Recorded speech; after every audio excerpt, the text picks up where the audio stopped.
நண்பர்கள் அனைவருக்கும் வணக்கங்கள். நான் குடந்தை மகி. இப்போ நம்ம வந்து BS6 பல்சர் 150 என்ன கம்ப்ளைண்ட் பார்த்தீங்கன்னா, மேப் சென்சார் கம்ப்ளைண்ட்டு.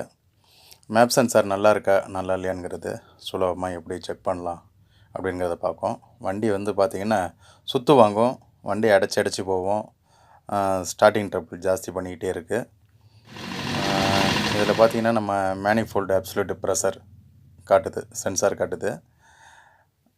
இப்போ நம்ம டேட்டா ஸ்ட்ரீமில் பார்க்குறோம். டேட்டா ஸ்ட்ரீமில் வந்து EOT சென்சாரு, O2 சென்சாரு எல்லாத்தையும் பார்க்குறோம்.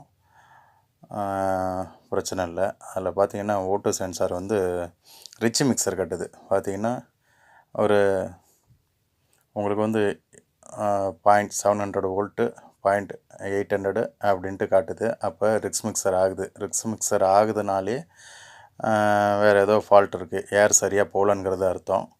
அப்போதைக்கு பார்க்கக்குள்ள இதில் வந்து ப்ராப்ளம் நம்ம கிராஃபில் பார்க்குறோம்.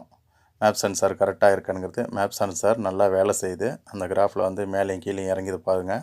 மேக்ஸிமம் லெவல் வந்து 19.5, மினிமம் வந்து 18.3 இருக்குது. இப்போ நம்ம ஏர் ஃபில்டர்லாம் கழட்டி பார்க்குறோம். சரியான ஏர் போகாதனால இந்த ப்ராப்ளம். பார்க்கக்குள்ள ஏர் ஃபில்டர்லாம் ஃபுல்லாக ரஸ்ட்டு ஃபார்ம் ஆகிடுச்சு. அதே போல் மேப் சென்சாரும் ரிச் மிக்சர்னால் எல்லாமே கார்பனு. இப்போ த்ராட்டில் பாடியை ஃபுல்லாக கழட்டி உள்ளே எல்லாத்தையும் பார்க்கக்குள்ள ஒரே பிளாக்கு.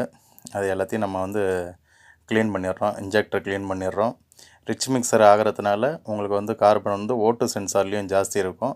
அதனால் O2 சென்சாரையும் நம்ம கழட்டி அதை க்ளீன் பண்ணிடுறோம். இன்ஜெக்டர் எல்லாமே க்ளீன் பண்ணி இப்போ வண்டியை ஸ்டார்ட் பண்ணுறோம். வண்டி ஒரே ஸ்டார்ட்டில் வந்து ஸ்டார்ட் ஆகுது. மால் ஃபங்க்ஷன் லைட்டும் கிளியர் கொடுத்த பிறகு அப்புறம் எரியல. வண்டி ஒரு 10 கிலோமீட்டர் ஓட்டி பார்த்துட்டு வண்டி நல்ல அற்புதமாக பக்காவாக இருக்குது. ஸோ வண்டியை ஸ்டார்ட் பண்ணி பார்ப்போம். இது தெரியாத நண்பர்களுக்காக ஒரு சின்ன பதிவு.